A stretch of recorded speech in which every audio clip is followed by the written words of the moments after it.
OMG, remember to hit the go live button, baby. Oh, yeah. Thank you for joining us tonight on dude, that's Lawfully Chaotic. Some serious ASMR. Welcome to Lawfully Chaotic, episode 14. Thank you for indulging us with a week off last week. We are back. Quick announcements. Major thing is we are going to be moving to Thursday nights at, what did we say, 6 p.m. Pacific, 8 p.m. Central. Same channel. That I think is just going to work out better for everybody. So Fridays are pretty tough. Yeah, Fridays are tough. People have, games they'd rather be playing table games or, starting the weekend or whatnot. So Thursday night will be it. So join us next Thursday, same channel, same time. No, different time. See, I fucked it up already. Anyway, we will we'll have the details, but it will be Thursday nights. What else? I got no other announcements because I want to dive into this topic. Do you have any announcements first off? Not really. Just check me out over at. Ooh, you know what we forgot to do, so that people know who we are. What's that? Oh. See, one of these days I'll figure out this whole production thing. One of these days. See, but we're using your brand color, so my little devil head doesn't show up. I forgot to switch it back to my brand color. We need to have both in there. Yeah. That's all right. True. The purple falls within my approved corporate guidelines. So. It is Callista's favorite. Let's be honest. All right. It is her favorite. All right. Well, let's jump into the topic for this week that I think is on everybody's mind, or if it's not, it frickin' should be. That is the announcement that Dungeons and Dragons will now own D&D Beyond. Hasbro, which is if you didn't know, the parent company of Wizards of the Coast, which owns Dungeons and Dragons, is buying D&D Beyond for 146 fucking... Wait, is it million? I sure hope so. $146 billion. $146 million for D&D Beyond. So D&D Beyond, congratulations. Well, I've got a lot of opinions on this. Yeah, and so do I. This is potentially... I don't even know where to begin on this. To be perfectly honest, I have a lot of I don't know. You want to jump in? I got a lot. I will say right off the bat, I am both elated and horrified. And I would be happy to explain why. You go first because I want to feed off your commentary. I love feeding off your commentary. Okay. Back when I was a kid, we didn't have $146 million to throw around, and we just rolled dice. That's because when you were a kid, there were only 146 million people. Look who's talking. I know, right? So I will first start off to say congratulations to both, honestly, especially to D&D Beyond. D&D Beyond has been a indispensable tool, especially in light of the new realm that we're in with remote play, that the pandemic gifted us with. And it has really just become an amazing... It speaks to its utility and its design and how efficient it is that it has become so popular. And I've been talking about this. I've talked about it with you. We talked about it with Adam. I've talked about it with my crew. We've been talking about this for freaking years. Why the hell has WotC not done this? Well, they must have been listening, or their ears must have been burning because it finally happened. The potential... I'm elated because the potential that there is, and we can go in a lot more detail on a lot more of this stuff. Yeah. The potential is unbelievable. there is now the potential for exactly what we've been talking about, what I've been talking about, which is a unified customer experience for the game. And I am going to put on my advertising hat and say customer experience and not player or DM experience, okay? Because let's face it, this is a business deal, and the deal is to serve its customers, which is you and I and all of you out there. So Boy, anyway, me and you are totally on different planes of existence. That's why I wanted you to go first, because I view this as one of the most disastrous things. Okay, now my fear and horror comes from D&D Beyond. It's not perfect, okay? It is pretty damn close to perfect, all right? In my opinion, it does have its faults. We've talked about a couple of them, but for what it is and what it does, it works unbelievably well. My fear is that is going to just get fucked down the toilet because it is now part of a corporate entity. Right. And I'm not picking on WotC or Hasbro specifically. I will. I don't know. I know you will. I won't, because I don't know enough of the inner workings to go there. But just the idea of now this is a corporate property sends chills down my spine, because I can just picture being in the development and design and experiential meetings for this, and just, you know, I'm having flashbacks to all of my agency days on where those meetings would go and the product that we actually end up with. My hope, in a nutshell, and then I'll shut up so you can give your opinion, and then we can pick it apart in detail. My hope is that they recognize what they got and they have a hands-off mentality, and they let them continue to do what they do with just more support and more bandwidth for updates and content. Right. So there's only two reasons this thing happened. One, it solves D&D Beyond's licensing problem. They no longer have a licensing problem because now they are owned by WotC. Now they can basically regurgitate everything WotC built. All right, hold on. Do you want me to let you spout off like I did, and then ask questions, or jump in? Because I'm gonna have to take notes then on on what you say. This is gonna be like a court stenographer. Excuse me, Mr. President. Excuse me. Brian Weiss, Reuters News over here. It's the trifecta. I misstated. It's a trifecta. One, it solves the licensing problem, which they've been struggling with for a bit because they are their own independent company. And for all intents and purposes, D&D Beyond is an IT company. They're an IT company. Yes. Plain and simple. They are not a creative space. They do not create things. They regurgitate content, and they pay out the ass for licensing. Plain and simple. Yes. The second problem, or the second part of the trifecta, is this is what you do to codify a new corporate strategy when you spin off from the conglomerate. So Hasbro is going to prop up D&D Beyond through WotC, and WotC and D&D Beyond, which are now their own WotC corporation, are going to spin off from Hasbro and become their own corporation, because the schism of social media doesn't think that Barbie and Ken should be associated to D&D. Fair. And there's been a steady pace over the last 10 years of decoupling conglomerations.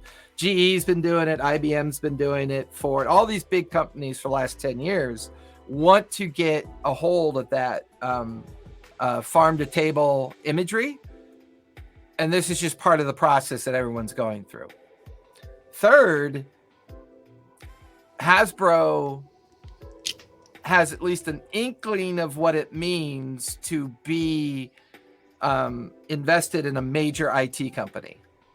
They have the understanding of it. WotC doesn't have a clue.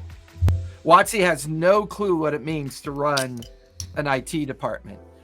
The budget for my department alone, when I was in IT, my DevOps stint, was $250 million just for my department. They just purchased an entire IT company for $147 million. A day. Well, no, it was our annual for just our one department, and that wasn't and the IT department was made up of like 25 departments. Uh-huh. Right. So, Bank of America spends $1 billion a year on IT. So if you don't have a really solid operational understanding of what your intent is and a true transparent understanding of just how difficult running an entire IT company and then integrating it in, you're going to struggle. You're going to have a lot of issues. And what happens when you get this trifecta, the trifecta takes months, if not a year, to happen. The consumer view is, oh, sweet, everything in a week will be better. Because consumers in the digital space expect brand new stuff daily. That's what they expect. Mm-hmm. They want it daily. And I'll say as a sidebar, I think there's going to be a challenge with the homebrew aspect of D&D Beyond. Yeah. And its relationship now that WotC and D&D Beyond are a codified entity. Yeah. Oh, Mr. Carter. That's where I'm in with it. I know the pain. I know the pain they're about to go through. I've been through it multiple times. Yeah. I've been in IT ops for 25 years. I know what IT companies look like. And, D&D Beyond is an IT company with dozens of departments. They're their own institution. And I would imagine that WotC has a very minimal. And the only reason why I know WotC has a minimal is because every time I go to surf the WotC website, it feels like they only have a digital marketing company. It's really all it feels like they have. Yes. I agree with most of pretty much everything that you said. I'm not going to go in order, but I will say, so the IT aspect first. You are obviously the expert, but even I know what is involved in that. And that is where my biggest fear comes, is that WotC is going to step in and say, well, now you are part of us. You have to play, by the rule book that we've played with. And, we're making the decisions. And it basically, the easiest way to sum it up is there's too many cooks in the kitchen and not the right cooks. From an operational perspective, the smartest thing WotC could do from a planning perspective is leave them the fuck alone. No, actually, look at their own WotC design and say, okay, WotC Digital, you're moving to Texas. That would be the smartest thing that they could do, because WotC has no digital presence other than a website and some marketing. Well, the smart thing that they would do would be, again, to recognize the value as an IT company that... But they already did that by buying it. Okay, so, well, no. To recognize and understand the value of what they just bought. Two separate questions. Okay. Recognition but and understand the value, of what they just bought. And if they were smart, D&D Beyond would just become WotC's digital in-house agency, if you will. Yeah, we said the same thing in reverse. Yeah. Right. So, and that is my fear. Again, I don't know how WotC operates as a company. You're right; their website is atrocious. Trying to get any real information is atrocious. To my knowledge, they did not have any sort of functioning CRM, customer resource management program. They don't have they don't engage with their customers. Okay. Well, the community that has popped up around the game has nothing to do with WotC or D&D as an entity. I think I think you're right on that front, and I think where WotC is struggling is that back in the old retail world, pre-social media, they had a Wizards of the Coast store. So they had a really kind of cool flagship retail idea. It was a great way to take an old, kind of like an old generational concept and topic about playing games. And then they tried to develop, a story. They tried to develop what they thought that their brand presence was going to be. Now, almost copied exactly like the Discovery stores. You could take a Discovery store, put it next to a Wizards of the Coast store. The only difference was the name of the store. Mm-hmm. So clearly they had an idea about retail branding, retail presence, and all that. Where WotC has suffered lately over the last 5 years is that they seem to only be influenced by social schism. They don't seem to have the ability to be influenced directly by clients, like you said, by either the consumer and the people that they sell to. If you're a game store in today's era of online and brick and mortar struggles, you know, I don't know what that looks like, because the only thing that gets any kind of social awareness is Magic the Gathering. Everything else just kind of becomes noise in the background. And Magic the Gathering, there's no opportunity for creative process. It is a retail brand with a very purposeful kind of linear approach to its interpretation and its use. Yeah, and that's where I say, and that's why I say that the community that has emerged and evolved over the years around this game has it could be, the game could be chess by Parker Brothers.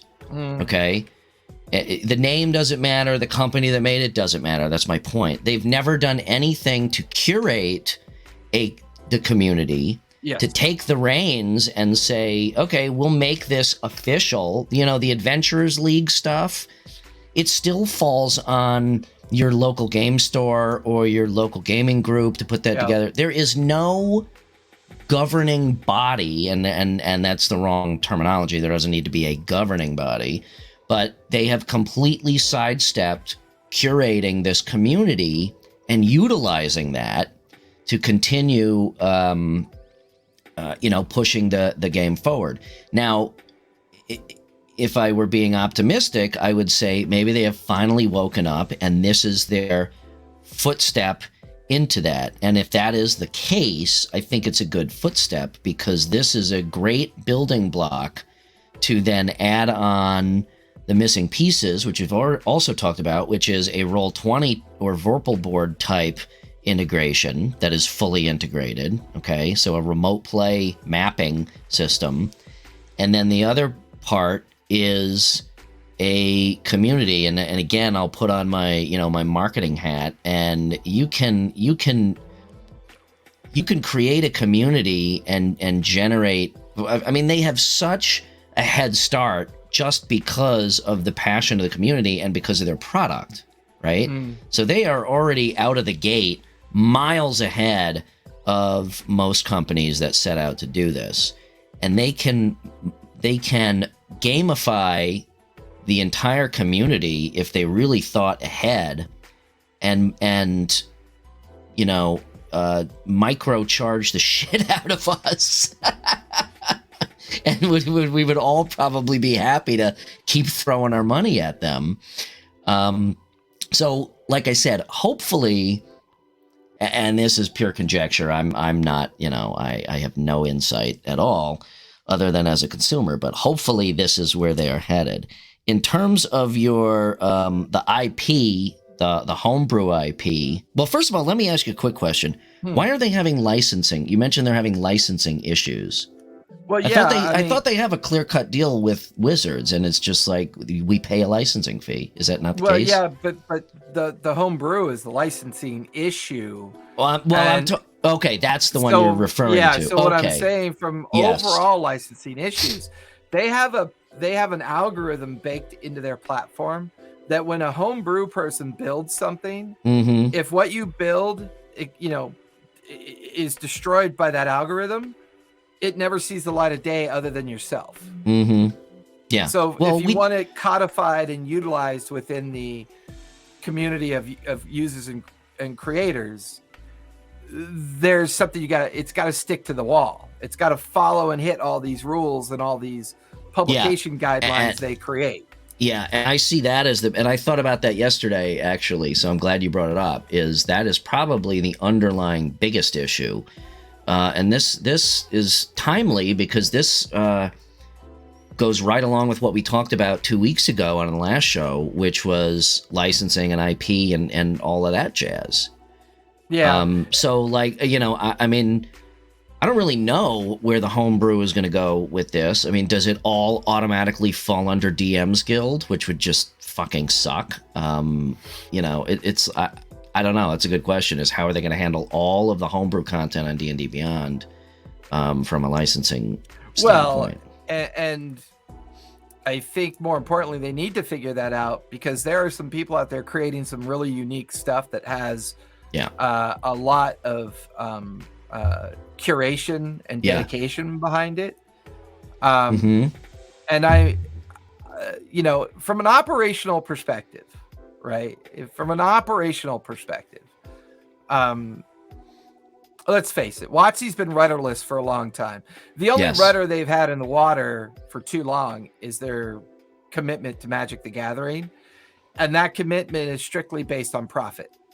That's the only reason why they're committed to it. I doubt there's very little creative passion over at that, at WotC in regards to the interpretation of Magic the Gathering.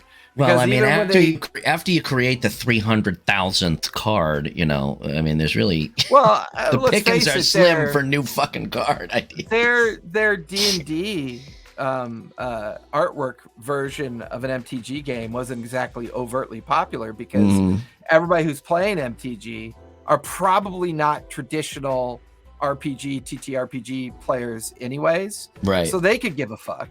Right. And then everybody else who buys D&D shit and they enjoy the traditional RPG, TTRPG environment of playing the game, they're like, well, I'm not going to fucking drop $300 just because the artwork's cool. I don't even like the card game, so I'm going to go do something. So once again, that's a rudderless approach to what you're trying to do. Like, what is your mission? Like, what is it that you want to do as a company? If it was me, if I was in charge, and I never know. Well, and that is indicative of internal issues over at WotC. I mean, this fucking IP is a gold mine. I mean, it runs itself. It's like a perpetual motion machine. All right. It is already in motion, and it's not going to stop unless they really go out of their way to fuck it up, to tank it. And I don't think that's their goal. Well, I mean, if they were really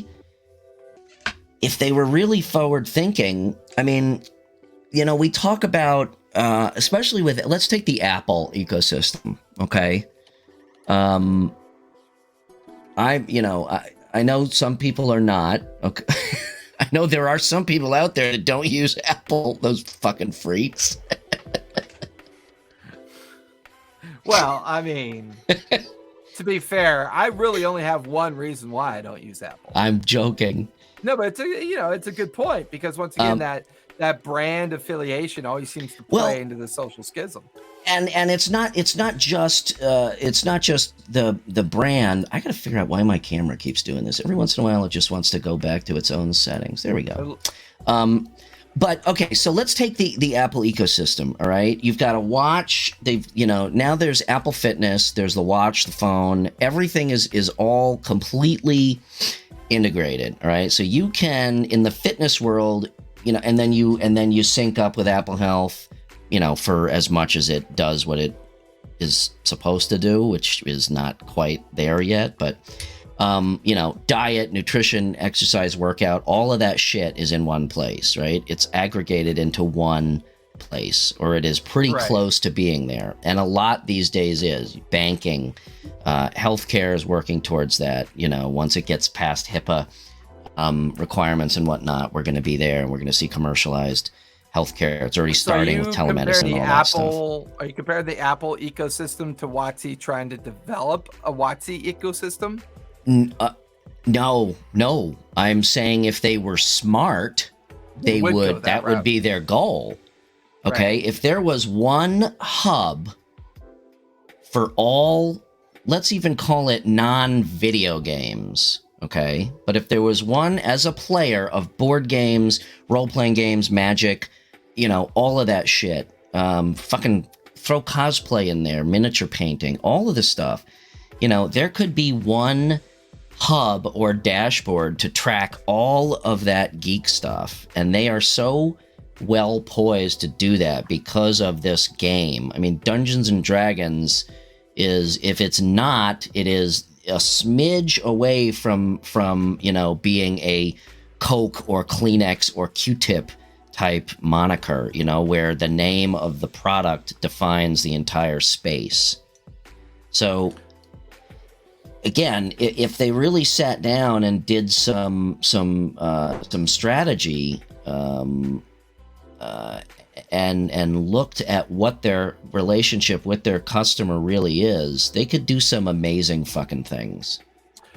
I would say, so I like this because your brand insights and the idea of the brand, the idea of the community related to a brand, the importance of brand affiliation, the importance of getting the community to fall in love with a brand. And once you fall in love with that brand, the community becomes your compass, your moral compass for how the brand tries to either devolve or evolve within that ecosystem. And they have, through no fault of their own, already achieved the biggest fucking initial hurdle, which is getting people to like your brand.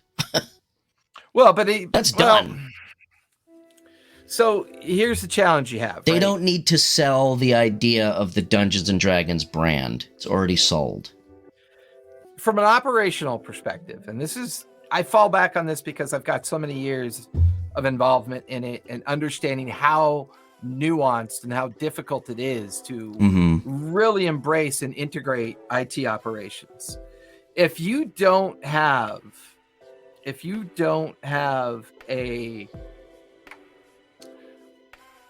trying not to fall into old habits.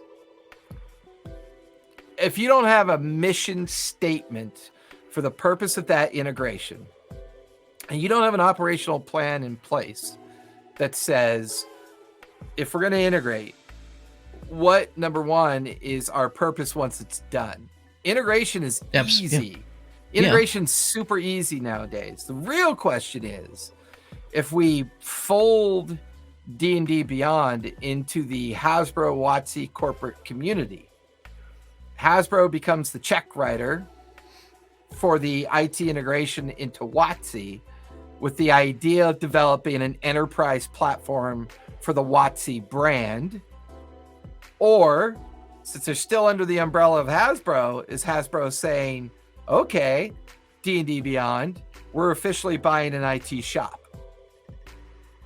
And Hasbro goes the other way and says, okay, WotC, you're free to, reach out to D&D Beyond when you want shit built, but so are we. So the idea that once Toys R Us went under and the national kind of story in regards to how toys are consumed have changed dramatically over the last 5 years, games are going the same route. I mean, a lot of games are getting digitized because it's more efficient. You can version them, you can update them, you can microcharge people for them. I mean, 99 cents a month to have access to a library of digital games. Now, Catan, you can play online. You can play a digital version of that. Almost every game that you pick up off the shelf can be turned into a digital version of itself. So is Hasbro now thinking one of two things?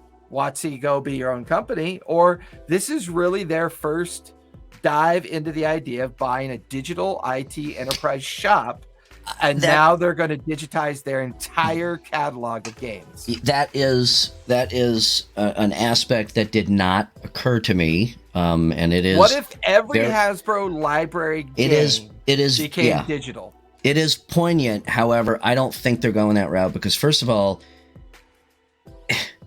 that would be a colossal fucking waste of money to buy them as a digital shop and not buy them for their function as a digital shop rather than buying them for the product they've already created. If you want to expand, but D&D Beyond doesn't have a product. They don't have a product. Everything they build and do, you can do with Lotus Notes. You can do it with Google. You can do it with OneNote. I know, but who does that? They were smart enough and quick enough to do it and do it well enough, which is what it takes when you come up with a company. If you're first out the door and you do it well enough. No, I'm not talking about the well enough part. What I'm saying is D&D Beyond, from my, perspective of understanding IT shops, they are an IT shop that regurgitates a pre-existing product. Well, okay, yeah, right. So their brand is a non-plus. It's a non-starter. They don't have a brand. D&D Beyond digitized an entire library. I'm not saying for them to take advantage of them as a brand. I agree. It's not it's a tool. It's not a brand. Right. So what I'm saying is that if you're Hasbro and you have no idea how to approach an enterprise solution to a gaming environment, whether it's D&D, MTG, Monopoly, and whatever their Hasbro catalog is from a gaming perspective, between fuel costs, the instability of political international problems, with the utter failure in globalization, which we're seeing play out in Europe, the reality is everybody's going to be turning away from this globalization approach. And now Hasbro has to say to themselves, is there a better opportunity for investment if we digitize our library and come up with a scheme that way? I'm not arguing that at all. That I agree. That would be a smart move on their part. They should either build their own IT agency or buy another one, or like I said, build one and model it after D&D Beyond. But to pick it apart and have them start wasting their time digitizing Monopoly, I mean, I don't know. I don't know their inner workings. I don't know what their bandwidth is, if they're going to pump money into them. A lot of times, the end result of mergers like this, unfortunately, a lot of times is a shittier product or service than what they were doing before. What they were doing before is already pretty shitty from an infrastructure perspective. See, here's where you and I differ. I think given, and again, it's not perfect. We know there are problems with it. Yeah, but see, here's the big difference between your perspective on what they do and mine. Mine is worse because I'm OCD about lazy programming. Okay, and their entire platform is lazy. Okay, but you can't look at this from that granular of an IT. Sure I can. I'm just not right. I can look at it that way, but I'm not saying I'm right. I'm just saying that in the reality, if you really get granular with what they've built, it's actually not very good. It really isn't. Well, again, to the average player and DM, I think it's a pretty good tool. And I preface this with the fact that I have a DM's master's license in D&D Beyond, and I own every single bit of their digital content. But what I do with it is I reorganize it. He's got a digital master's license and all the content. But what I do with it is I scrape it and I put it in my own way of organizing it. Okay, you're in the 1%. I am. Freak. But then again, I run 10 games. I have no choice. Okay, that aside, you cannot argue that it is not a good product. I could, but it just won't matter. Okay. Because interpretation is scaled, right? Like you said, from a branding perspective, it's a beautiful illusionary brand that can easily be used as a free tool at the basic level across millions of users who could take it and try to develop it into something that's going to allow them to enjoy the game. Let's play this game. From a brand, you're absolutely correct. It is beautiful. Okay, so functionally, it's illiterate. I disagree. I think functionally it is at worst 80% there, and at best maybe. And at best, maybe like 85. I think you're getting bribed by them or something. I am not. Although I said, do you go to Dr. Watsy for your prostate exams? I'm confused. I'm really fucking confused. This is an adult themed show, people. Dr. Watsy.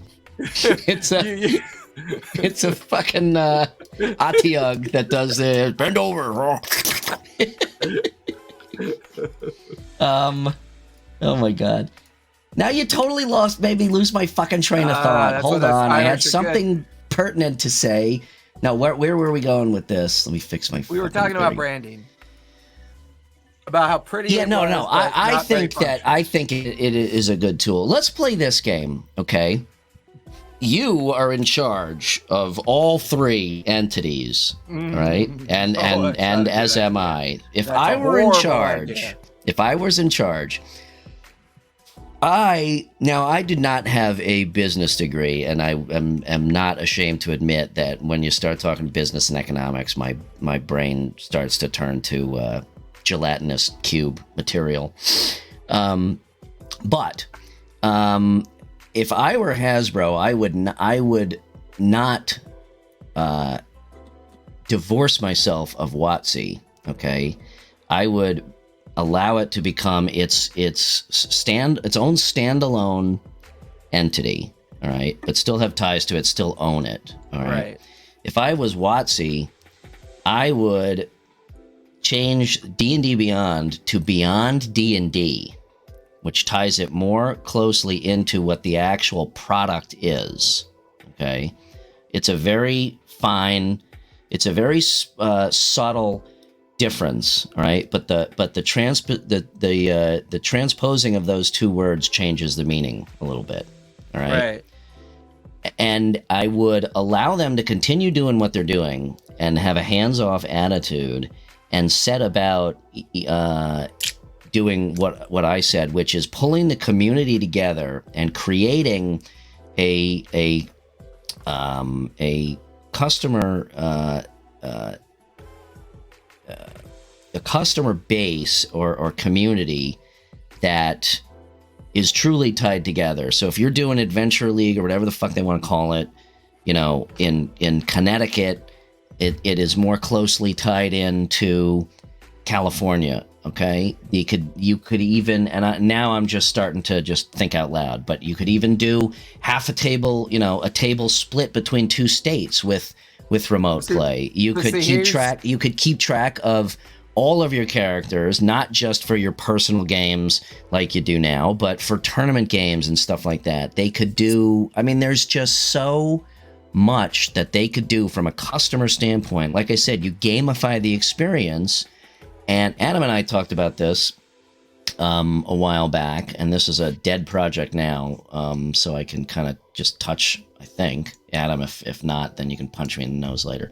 But you gamify, you know, the whole experience so that not only are your characters leveling up, but you as a user levels up. And like I said, you could microcharge the shit out of people for leveling up as a player, for leveling up as a DM, as a content creator. You could have an online marketplace for magic items that your players could actually fucking use in the game. And it's basically World of Warcraft, but still in the D&D realm. I mean, there are so many levels that you could pile on top of each other to create a cohesive experience.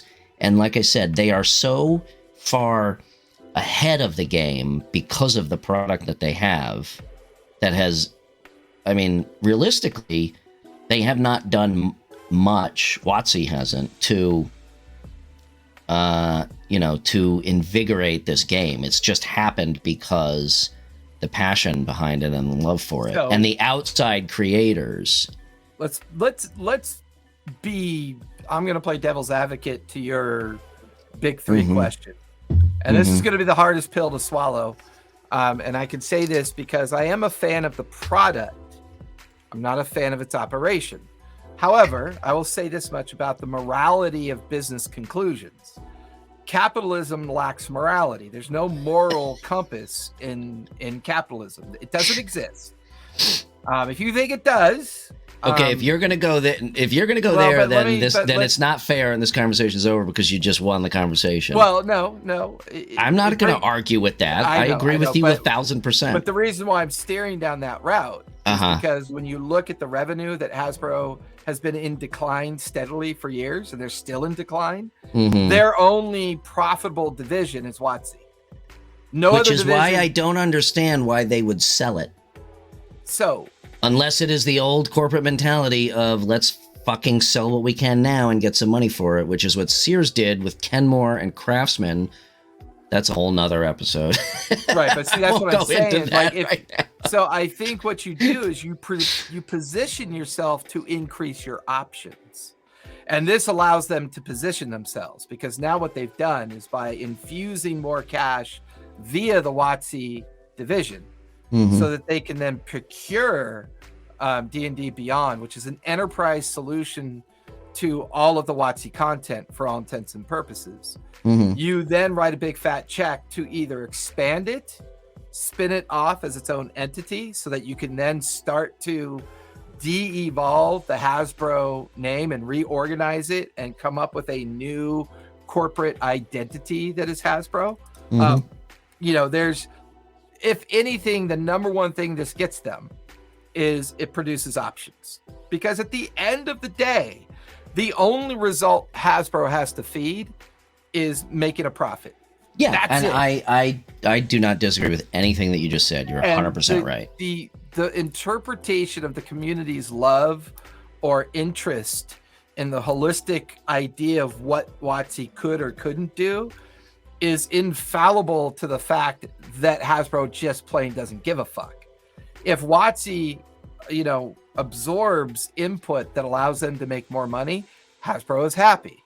If WotC absorbs input that forces them to make less money, Hasbro is sad, right? So yeah, absolutely. I guess I'm 100%. I guess I am thinking at it at one level, one or two levels closer, to the consumer end of things, which is if they're making money, great. If they're not, then don't. There's great potential to fuck up what they do have, which is a good thing, and piss people off. And then people are going to start to go elsewhere. I could point out 20 things wrong with D&D Beyond in 20 seconds. Number one, their campaign generator is too dumb. It doesn't allow you to create more into it or allow you to do more interactive ideas within the generator itself. Their random encounter generator is detached from the campaign generator, and it's in alpha and beta, and it sucks because it can't be organized. The homebrew method is so convoluted, you end up utilizing copy method as opposed to your scratch method because you're not really sure how it's all done. Their search parameters are just miserable. Their search parameters are miserable. Their organization of their data catching is horrible. Their laziness in the API construction is horrible. They don't have enough integrated API solutions. They should have a developer tab that you could go to as a developer so you could do more functional integration pieces. Their source book, their rule books, and the way they partition everything out, none of it's interchangeable. None of it's integrated. None of it gives you what you need. So when I scrape and copy into OneNote, OneNote automatically puts in a link for me. So if I have a single tab with 20 definitions I need to organize, all the primary links are there for me, and that's more efficient to use than D&D Beyond's own page. You are not incorrect. And with that, we'll see you next week. The only fun part about D&D Beyond, because I suffer from it, and you know what? I'm going to share this because I think it's important to share this. Let me add it. Share screen, share tab, and share. So this is my character tab. 283 characters. I'm addicted to it just as anybody else is, because the funnest part about D&D Beyond, let's face it, is how quickly you can build and interact with the way player characters work. Yes. That in itself is the fundamental flaw of D&D Beyond. It's character centric. It's player character centric. There's no user interface. There's no integration. There's nothing that's DM friendly.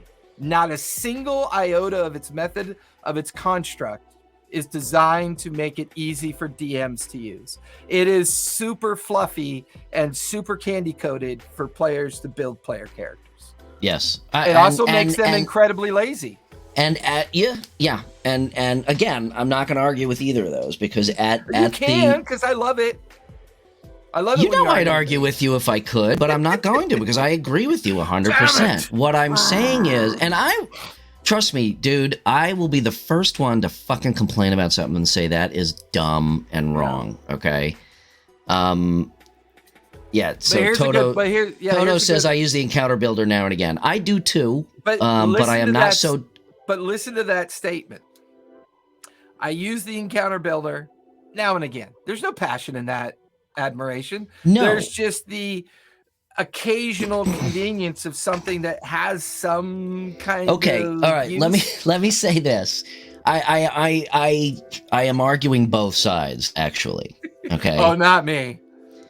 Because I know that is apparent. You hate it. Okay, we have one no vote. It's the predication of it all. It's like I'm so salted and I'm so jaded by again, the corporate environment. For 98% of the people that use it, they don't do what you do, and it works. Well, for 98% of the people that use it aren't DMs. They're players. Okay. It has 97% of the information you need. It's 97% linked together. It's, you know, it's smooth. It's not buggy. I mean, there are pluses. Fuck you, dude.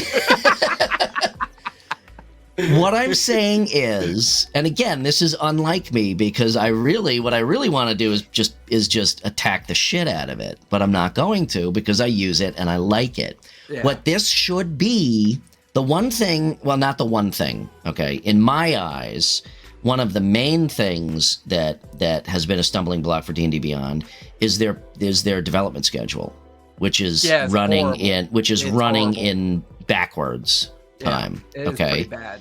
So what this should do is give them the financial backing and the bandwidth and whatever the fuck they need to do to fix everything that you just said. So I got a real funny story because you brought up the development log and their development schedule. So this is where I knew. If you say the word Jira, we're done. No. So this is where I knew that they were just going in fuck all directions. The only consistent thing. The only consistent thing they were putting out on a regular basis. Dice. The stupid fucking digital dice. I agree. Now. That was every time that was my reaction to him. Like, new dice, fucking cool. Fix the goddamn encounter builder. This is how in tune they are with their community. You know how when you use the digital dice, your computer slows down. Yeah. That's because they're using your system to control the cache. So what they did is not only did they say we're going to just develop digital dice and charge you for them, but we're going to use your fucking system resources to run it. So if you're on a shitty system and you're in the middle of a digital game, well, fuck all. It's your problem, not ours. Go buy a new system. Okay, so now I'm going to flip-flop hats, and I'm going to, having said that, again, much as I fear them fucking this up, I really think, I really am optimistic about this, and I really think that this is an opportunity for them to, and when I say them, I mean all three entities, mostly two, D&D Beyond and WotC, to get their act together. Yeah, but Hasbro's the checkbook, so I know that. Keep them as the trifecta all the time. Gotta keep that checkbook in mind. Yes. Now, if I was going to dive into it and say, what the fuck, then yeah, I agree with you. Their search algorithm is fucking horrendous. Their DM to player separation is leagues apart. They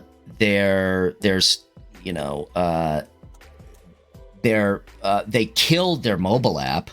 I never fucking use their mobile app anymore because it is utterly fucking useless. It used to at least be functional. Now it is completely useless, and I use the browser version for everything. Right. They need to either, this isn't really their fault per se, but they need to either get their fucking asses in gear and come up with a mapping solution, or buy somebody and add that into their repertoire. I mean, I agree with you, dude. I could give you 20 fucking pages of things that they should do, tactical things that they should do. It's not perfect, but it's better and cleaner than anything else out there so far. And I'm going to flip my hat. By leaps and bounds. I'm going to flip my hat and say that on the spur of a moment, as long as there's enough bandwidth contingency, I could sit down at a table with just a phone and an iPad and run a 4-hour game. Yes, yeah. Where in the old days, we loaded up the trunk of our Gremlin with like 25 boxes, 20 peachy folders and trapper keepers, and I'm using a lot of 80s references because it's fucking fun. If you don't know what a trapper keeper is, go look it up. Yeah, or come over to me and my girlfriend's house, because we were going through some of her boxes when we moved into the little house, and there's a trapper keeper right there. Oh my god. The convenience of use offsets a lot of the modality of their product. Yes. The problem is they know it, and they're using that as an excuse for lazy programming.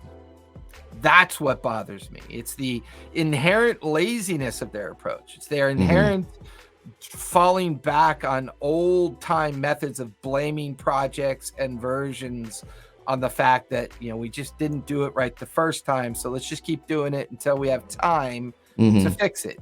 Well, fucking do it right the first time, then you don't have to fix it. It's just operationally you just need to come together in your own mind and say, and that's because D&D Beyond was a small entity that set out to do one thing, and that one focused thing that they were passionate about, right? And like a lot of startups like this, I think, it just becomes this thing. It's not, I wouldn't say out of control, but all of a sudden is expanded beyond what little boundaries may have been discussed about, like, look, what are we setting out to do? And then to your point, you're so far down the road and you're so invested in resources that at some point you got to then say, okay, now it's going to take a major restructuring to deal with all of this. And that's where we're at with this merger. I think that this 100%. Very true. This overwhelming. It is. And if this doesn't happen, you keep saying the trifecta of D&D Beyond and WotC and Hasbro. This, in my opinion, needs to be a top-down approach. To your point, Hasbro has to decide first and foremost, what the fuck does this mean from a business standpoint? And then how does that impact operations? WotC almost made $1 billion last year. 918 mil, I think. That's what they made last year. And that's why I keep saying, if they haven't, and maybe this is the recognition. 950 million in sales last year. Okay. And if this is that recognition finally, great. If it's not, then this is going to be a waste of $140 billion eventually. Because if they don't look at their entire ecosystem, their entire brand, and their entire strategy, again, top down, from Hasbro, from WotC, and how D&D Beyond fits into WotC and what's going to happen with the D&D brand, then we're going to be in the same place that we were 5 years from now. Is WotC bringing their people into D&D Beyond operation, or are they keeping the same crew? That's a very, very good question, and that's kind of what question. That is the question. That is the question. That's kind of where I started. Is if they just bought them, for whatever reason, to basically, cannibalize it and make it their own, then that's what scares me. The only reason my opinion keeps going towards they bought an IT shop is because that's what it looks like when you buy an IT shop. I've seen these kind of buys before. Yeah, no, I know. The bank I worked for, they spent like $35 million on a single enterprise platform because it was easier to buy their shop and just, let the shop be the shop. Yeah, but there's two ways to facilitate a purchase like that. One is you say, we just bought you and we're completely absorbing you, and now, you are going to work under our parameters, which usually ends up, going to hell, or we bought you because we recognize the value in you doing what you do, so go do what you do and let's collaborate. If it's the former, then we're all fucked as players and DMs. If it's the later, well, I mean, look, if it's the later, then they could fucking capitalize on monetizing this community. It's just this, and I'm not saying I'm not I'm not advocating more opportunity to throw my money at corporations, believe me.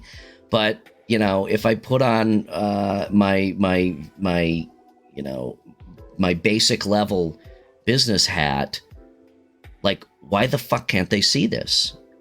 It just feels like they have no user experience. They don't. There is zero user experience. Yeah. You know, I also spent half my career in user experience. Yeah. And there is none. There is no customer relations experience. There is no customer experience as far as WotC goes. There is a customer experience in interacting with the game, but there is no customer experience in interacting with the brand or the company behind it. And it's just a huge, huge miss for them. And I think that is the big golden opportunity they can take to heart. And that is the one thing I do enjoy about D&D Beyond, and I'm going to share this part really quick. I'm going to pull a tab over so it's not commingled. Let me put this back. Put us back over here. Is the one nice thing is this right here. Mm-hmm. They're forums. That's about as far as they've delved into like the whole community aspect. Yes. Of it, right? Yeah. And what's interesting is they do have a viewable analytics when you like go into this to understand this, right? So you have over 10 million members. Let me zoom in on this because this is where my fun of analytics comes in, right? So they have 10 million members that have only produced 123,000 threads, only 2.8 million posts, but yet 152 million viewership. Which means, you know, online, you know, they're barely within a 1 to 3% margin of usability of this thing that they've created. They do nothing to go after that membership pool because nothing is integrated. I mean, and again, I'm playing devil's advocate because I'd much rather see people like Adam with what he's created with D&D Club succeed, or what you do with TTRPG Academy. But if I'm going to play devil's advocate, why the fuck would they not also put in a looking for game aspect? I mean, the community is there. You know, the fact that they don't have hey, I'm looking for games with my brain is going faster than my mouth works. You know, there's so much that they could do. You could be a WotC certified DM, a level 1 DM, a level 2 DM, and you know that garners, you know, a certain level of play. They could have ratings like Uber and Lyft for players and DMs. Forums, they could have classified sections, they could have homebrew sections. I mean, it's just like I'm astounded by the amount of opportunity and the lack of taking advantage of it up to this point. Well, and as I look at all their contact information, how to contact, their good schedule, luck. If you could find somebody at WotC, if you could find somebody at WotC, a live person on the phone, I'll give you $100. Well, they don't even have a phone number. Trust me, I tried. I tried WotC. I tried Hasbro. You cannot get a hold of them. You can't. If you can do it, I will give you $100. And it's just baffling to me. I've tried looking up on Glassdoor. I've tried looking up on LinkedIn, dude. So D&D Beyond support has its own separate login feature. Separate login feature. I'm talking about WotC. I'm talking about WotC and Hasbro. You cannot contact them. Well, I know. You can't contact anybody. Nobody uses a phone number anymore. Right. So that's what I'm saying. So not only have they not taken advantage of this community, it's almost as if they've shunned this community in a way. And once you go out to support, they don't even have a simple way for you to get back to your main page. No, forget about it. You Support. literally have to go their back. support page is yeah. And once again, that's my problem with lazy programming. It's like, well, we only have $50, so let's just do it this way. Again, there's so much fundamentally missing here. But to Swamp Thing's point, there was a while ago when they had their social media shakeup, mm-hmm. and they had a bunch of people leave D&D Beyond, and they announced a whole new team at D&D Beyond. I can't name one of them. And that whole team that was over there before ended up leaving and joining Cortex. So what's that say? That tells me that that's when these discussions started. Okay. That was 3 and 4 years ago. No, it wasn't that long ago. How long ago was that? Maybe a year. Okay. Maybe a year. Because I bought and downloaded my copy of Cortex maybe about 4 or 5 months ago. Okay. So well, then I guess this is the culmination of those discussions. And like I said, maybe my optimism is not misplaced, and this will be a good thing. Well, I do really think that this is a very top-down issue, and it should start at the very top with Hasbro. What do we want this company to look like? What do we want WotC and the D&D product to look like?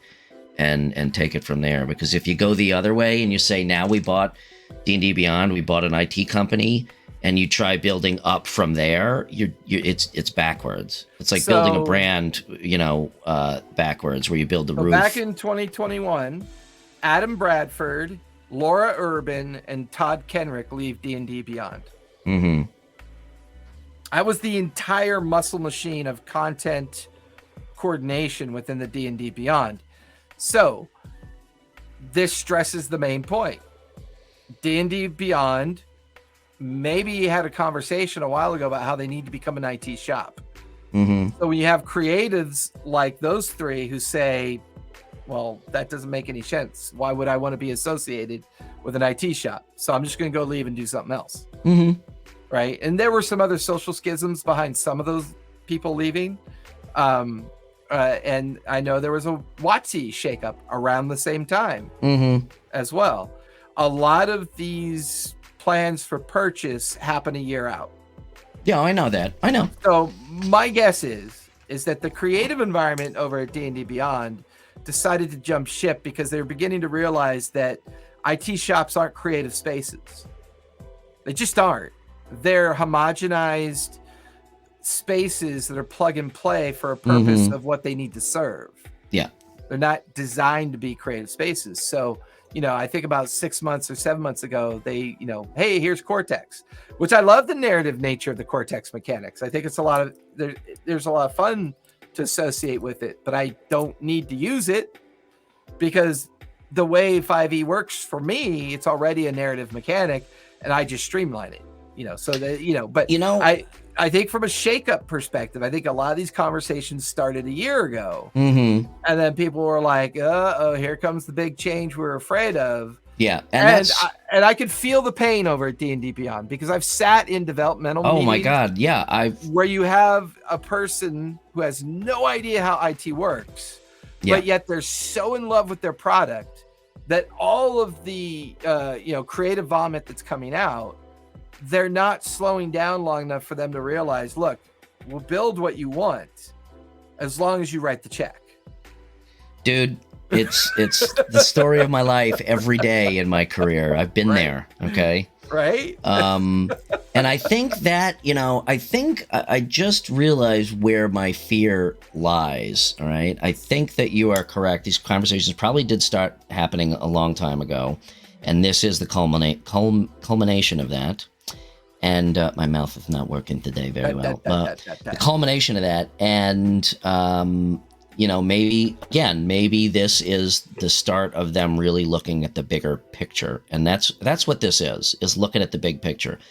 My fear lies in the fact that since they are seemingly, and again, when I say they, I mean WotC, since they are seemingly, but I'll throw all three of them into the hopper on this one. seemingly so out of touch with their customers and with their community that I hope that they do not. Yeah, time will tell, obviously.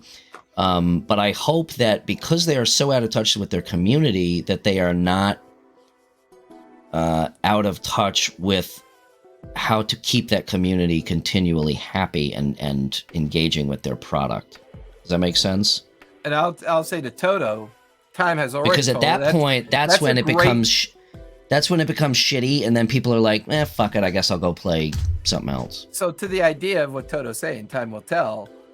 Not only is that like the most common mantra that we're all forced to suffer under, but time has already told me a very specific narrative that D&D Beyond's been using for quite some time. And that is the only user experience that matters to them is the player experience, not the DM experience, because there's always going to be more players than DMs, plain and simple. So that experience becomes priority, and their tool represents that priority. However, their lack of vision, right, has told me over time they don't see that ever changing because they haven't developed their way out of that kind of narrative approach to their product. And if their plan is to develop their way out of that, then they are going to fail. Yeah, because if their plan is to look at it again from a top level, a high level, how can we make this work for DMs also? There's a whole nother fucking aspect to it there. And to their point, I could totally see that where this kind of leaked into a conversation with the creatives sitting around the storyboard going, well, don't worry about the DMs. They run their things the way they want to run it. So if you try to build a tool to get them to use it, they probably won't because they're already running things the way they want to run it. False. It's totally false. It's a completely false narrative. Yeah. So again, they have people perhaps making assumptions about a group of people that they do not actually identify with or they are not a part of. It's like, it's like you ever fucking buy a car or rent a car or something and you're like, why the fuck is this cup holder here? Did the douchebag who designed this ever drive this car? No. Same thing. Well, to that point, you design to the spec of your support and within the parameters of what you can provide. So to a certain degree, you develop within the confines of your budget and you prioritize that development based on budget and what you think is going to boost your subscription sales, because the only monetization that D&D Beyond has is a percentage of sales of digital books based on their agreement with WotC, and then subscriptions to the D&D Beyond.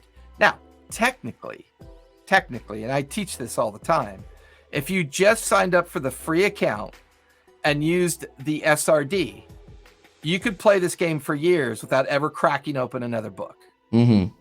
As long as you have the core mechanics of the game, which you would have in the SRD, you could literally play this game for years and play it for free. Yeah.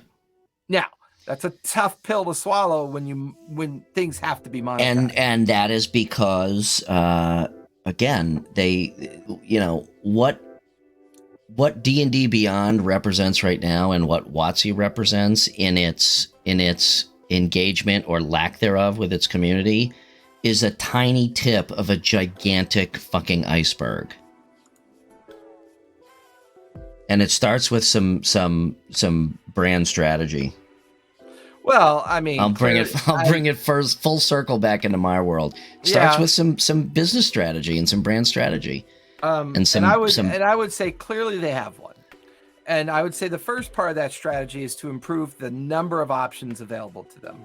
And buying a professional IT development shop that has a pretty solid baseline for an enterprise solution that represents their highest revenue division makes a lot of sense. It does. It makes good strategy sense. And hence the $146.3 million. Yeah, and they're buying an IT solution for their highest profiting division within Hasbro. Mm-hmm. So they clearly operationally understand the strategy has value. With the hope is not a good strategy. With the operational understanding that this is going to give them a lot more options to do a lot more, either because they finally learned through their feedback process or their internalized process of review, that there's a lot more to be gained here. And unfortunately, the best way to gain that is to buy a professional shop for the purposes of development and let the creative space be its own creative. Like, get it out of the business of being IT. Get it out of the business of influencing IT, other than being a product owner and being a part of the general discussion as it plays out in the world of developing a digital platform that allows both people like me, you, and this huge community to use now a permanent space that 5 years ago was never really thought to be a permanent space. It was a luxury. 5 years ago it was a luxury. But now, once again, with the advent of online platforms, online community building, integrated online community building, the vast, explosion of the fact that I can run a table at 2:00 in the afternoon and people could be from anywhere in the world and we're playing a D&D game, right? Yeah. So now that has ballooned and blossomed into what it is, their strategy of positioning options makes sense. It totally makes sense to me. The question is whether or not they have the operational acumen to execute. Well, that is what yes, and that is the question. They need to determine that, and they need to engage with their customers. There's a gold mine of data and engaging information. Your customers in social media is not the way to do it. No. I mean, truly engage your customers, that was for them, not just you. No. I know. Like their contact support in D&D Beyond is a social connection, and if you connect with her and follow her, then somehow you're going to get support. Like, the fact that they limit you to the number of campaign licenses drives me nuts. It's like, why do we not have an option within our subscription to resolve that? If it's $1 more a month for me to have 5 more campaign links, that would be awesome. And then I could grow with it. Hey, Paradox. So it's like there's so many ways that they could make a little bit more money off their subscription process. But I don't know why they don't feed the beast. I don't know why they don't go after the parts of the beast that make sense. That's what I've been saying all night. And there's no lack of analytics. No. There's no lack of analytics. They have plenty. There's scores of digital analytics. I really would love to be in a strategy meeting at WotC and just to listen. I bet they're fucking boring. Oh, I'm sure they are. But just for the information, just to find out like how deep in the fuck all they are. You know what I mean? But anyway, you know what? I'm gonna say if anybody from D&D Beyond or WotC or Hasbro or anybody really wants to join us and further discuss this, and this is not like a challenge. This is not like meet me at 3:00 out behind the school. But we would love to have you on to enlighten us, if you will. Well, I'm going to be honest. Brian would love to have you on. I could give a shit. Dude, you're supposed to say that after we fucking sign off, you dumbass. I told you that. Well, but sometimes, they love coming after me. It's bad that it's good that they bought it. It's bad that it's... No, we were just discussing the finer points of mergers and acquisitions, right? That's what we used to call an econ. Mergers and acquisitions. How many yachts can you water ski behind, Gordon? When is it enough? Well, I gotta have 3, 2 to make the waves and 1 to pull me. Just make sure. No, I'm not even gonna go there.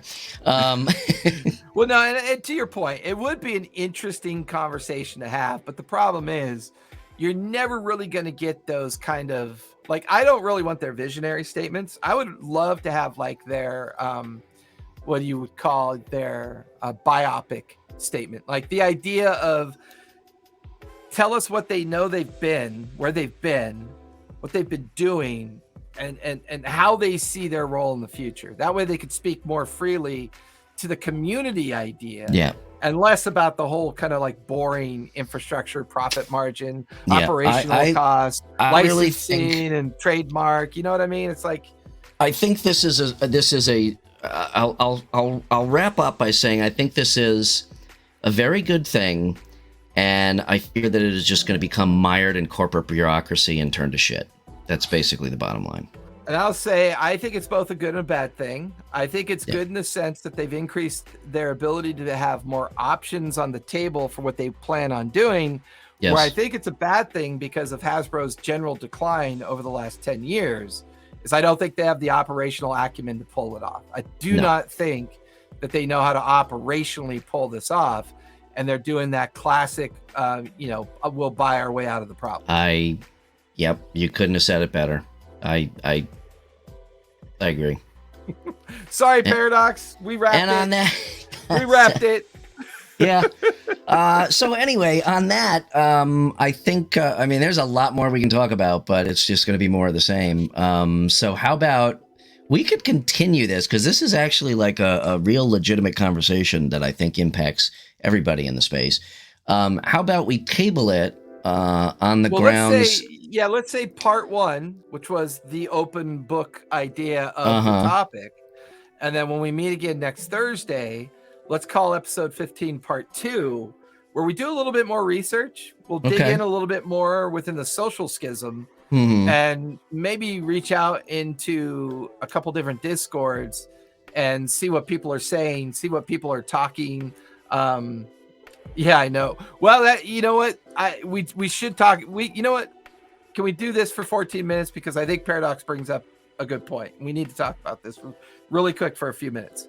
So this is the big social conundrum when it comes I know. to this whole process, which is if I buy your digital book, why can I not get a PDF copy of it, right?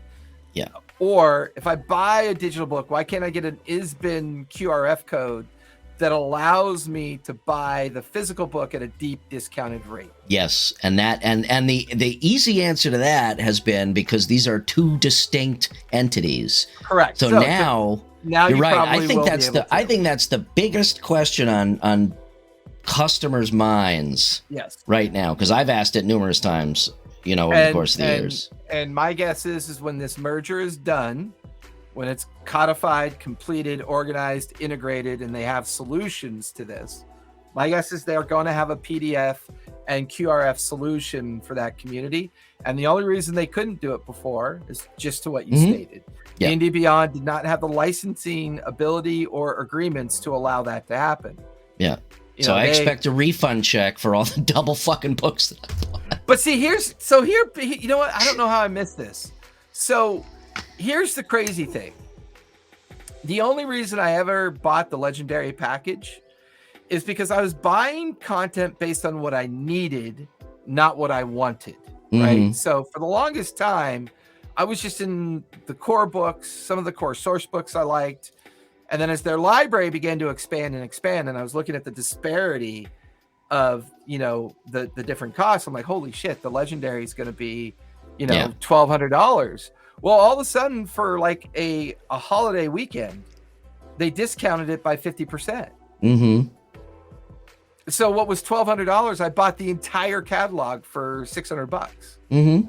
Right. So once again, they clearly have some creative outlook on what they can and can't control and what they can and can't negotiate separately when they were their own company. Now that they're integrated, they absolutely have no excuse why they can't create a QRF ISBN code or a PDF code so that you can have a much more pleasant user experience on a standalone solution as opposed to the way the current solution and that is just one part, and I won't say it's a small part because it is the most monetarily driven part for a customer right now, but that is only one small part of a completely integrated customer experience. Everything from that to all the other shit we talked about, looking for games, bringing people together, a true, well-run Adventurers League where it actually is all tied together and actually matters, robust DMs tools, fix the search engine, all that. I mean, there's just, it's just How the they've list. The gotten list away. is How they've what's gotten away all these years without a DM dashboard is beyond me. Oh, look at that. 2 puns at once. Because again, what are the alternatives over the years? Ad hoc, using a little bit of this tool, a little bit of this tool, a lot of paper and books and shit. So comparatively, it's still, in my opinion, I know you disagree, it's still, in my opinion, above and beyond anything else that was out there, except maybe Fight Club. Game Master and Fight Club was a very standalone app, and they were fantastic. Very steep learning curve, but infinitely customizable. Okay, and even more standalone than this. Like you had to download unofficial, unlicensed compendiums, and it would often break the app, and then you got to go in and re-download, the proper compendium and all that shit. So it wasn't easy to use, and it wasn't easy to learn, but it was ridiculously powerful. And it was kind of like, for a while, I don't know how many people knew about it, but for the people that knew about it, it was kind of like this with D&D Beyond for a while. And then it just, D&D Beyond, and this is in my group and in my games, it just kind of edged out because it was just simpler to use. And for what it does, and I'm not talking about like search algorithms and stuff, I'm talking about just functionally for what it does, it's pretty bug-free, okay? I mean, it works pretty well, functionally, for the average user, okay?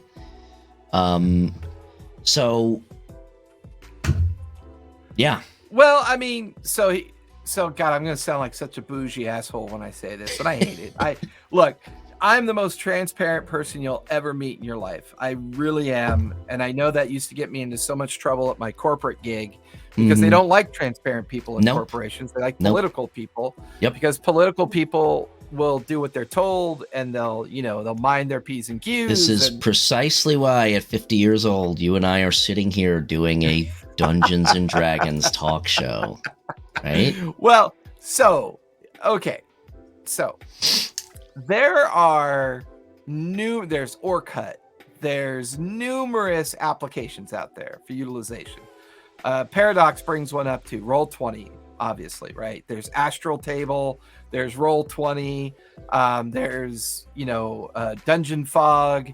There's Tailspire. There's a pantheon of tool sets, right? So it's not really all that different than having a toolbox full of craftsmen and Ryobi, and your toolbox is full of all these. And how tools. Good do you feel when one day you walk into your garage and you're like, Jesus, I can't stand this fucking mess anymore, and you clean up all your tools, you get rid of all the old rusted shit, you buy some toolboxes, and you got everything neatly up on pegboards and shit like that, and your tools are now updated and clean and in working order, and you can find them, right? You feel great, right? And then they're never used again. Okay, again, to play devil's advocate, that's not their problem. If they get you to pay and you never use it, okay, that's great. That's their dream. And I think to Paradox's point, coming up with a tabletop solution has got to be in the cards. It's going to depend greatly on that approach. Now, the one thing that was very thematically changing for me is when I found out Tailspire is integrated with Hero Forge, and they have an agreement with Hero Forge. So that's going to be a very significant game changer in the digital space. I don't use any of the other ones because I don't like having to recreate everything a second time. Yeah. Right. Yeah. And in my narrative approach to the game, the way I use my Studio Battlecam and Tailspire fits in perfectly with the way I like to use and give the players an experience that they feel is fun. Right? That's really what it boils down to. Is, are you having fun or is it work? Now, D&D Beyond has this great enterprise platform with no tabletop solution. Their Discord bot solution was very lazily written. Anybody could write that. In fact, I'm working with someone right now and we're building a Discord bot for a specific purpose. And as me and him meet on a regular basis to discuss the user stories and features, I begin to realize just how awful some of what D&D Beyond has done is kind of lazy. It's inherently lazy. And I understand that because inherent laziness is due to budget restriction. You get lazy because you have no money to foment good operational integrated development design, either build at the user level or build at the test level or build at the business level, right? The levels that give you that creative enterprise approach, right? So for me, D&D Beyond actually could do a lot better now by being bought by WotC, because I view it as just this 1982 Chevy or Ford or Plymouth that just needs that push of finance with an operational contingent that says, okay, user experience, what do we need to do? Digital integration for people to have a place to go, right? Right now there's Demiplane and there's other places, right? There's all these tools, there's all these things. My minute fear is that they become licensed obsessed. And that this is a way to kind of codify the fact they just want to license out everything. Yeah. And minimize their integrated approaches. Yeah. Because if you buy the IT shop that is your only remaining hangnail when it comes to licensing, it means now you can codify a single licensing solution, which is, hey, if you've subscribed to D&D Beyond, you have a valid and legal license to reuse our stuff. Which I would love. Even if it was $25-$30 a month, I would love that. Yeah, from their standpoint, it's smart.